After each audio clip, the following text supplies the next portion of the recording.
Hello दोस्तों, आज मैं आपको आरआरबी ग्रुप डी एग्ज़ाम में पूछे जाने वाले तंत्रिका तंत्र से संबंधित टॉपिक पर टॉप 50 प्रश्न लाई हूँ।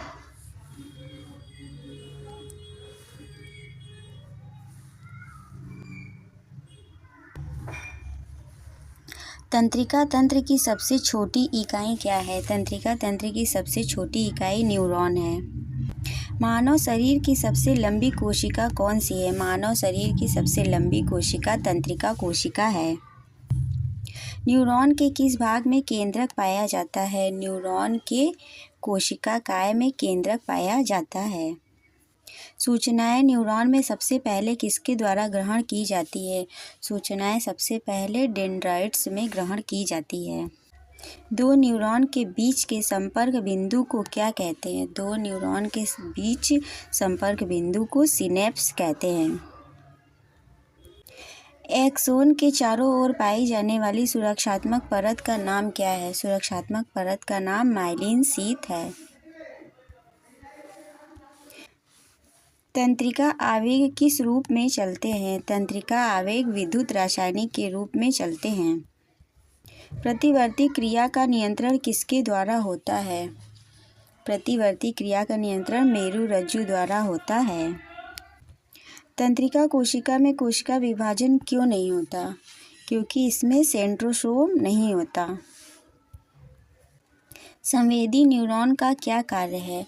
संवेदी न्यूरॉन का अंगों से मस्तिष्क तक संकेत ले जाना इसका कार्य है। प्रेरक न्यूरॉन का क्या कार्य है? प्रेरक न्यूरॉन का दिमाग से मांसपेशियों तक आदेश ले जाना इसका कार्य है। न्यूरॉन का वह लंबा हिस्सा जो संकेत को दूर ले जाता है, एक्सोन। सिनेप्स पर सूचनाओं का आदान प्रदान किसके माध्यम से होता है? न्यूरोट्रांसमीटर के माध्यम से होता है।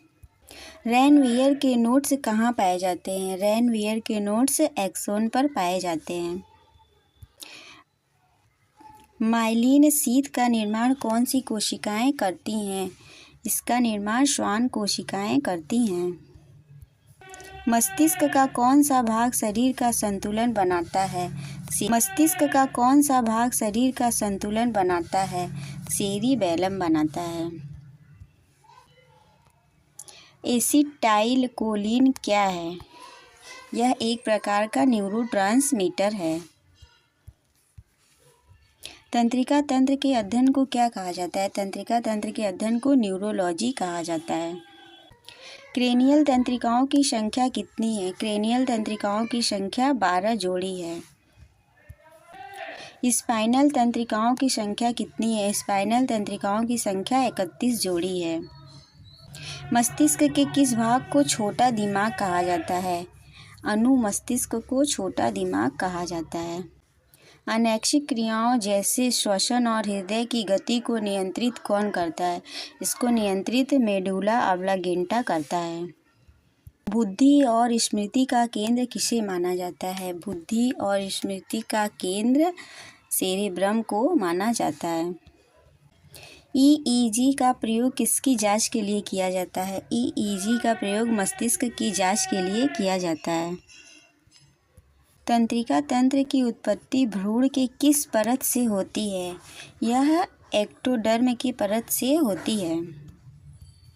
दो न्यूरॉन्स के बीच गैप को पार करने के लिए कौन सा आयन आवश्यक होता है? यह कैल्शियम आयन आवश्यक होता है। न्यूरॉन में निसल के कण किसके बने होते हैं? न्यूरॉन में रेशल के कण आरईआर और राइबोसोम के बने होते हैं। सोडियम पोटेशियम पंप का क्या कार्य है? इसका कार्य है तंत्रिका आवेग का संचरण करना। एक वयस्क मनुष्य के मस्तिष्क का वजन कितना होता है? यह 1300 से 1400 के अंदर होता है। लगभग 1350 ग्राम होता है। दर्द, ठंडा और गर्म महसूस करने का कार्य मस्तिष्क का कौन सा भाग करता है? यह थैलेमस करता है। मानव मस्तिष्क का वह कौन सा हिस्सा है जिसमें विचारों का संग्रह होता है? यह प्रमस्तिष्क है। अनुमस्तिष्क किससे संबंधित है? अनुमस्तिष्क मांसपेशियों के घुमाव व नियंत्रण से संबंधित है। धन्यवाद दोस्तों। अगर आपको वीडियो अच्छा लगा हो तो लाइक, शेयर, सब्सक्राइब जरूर करें।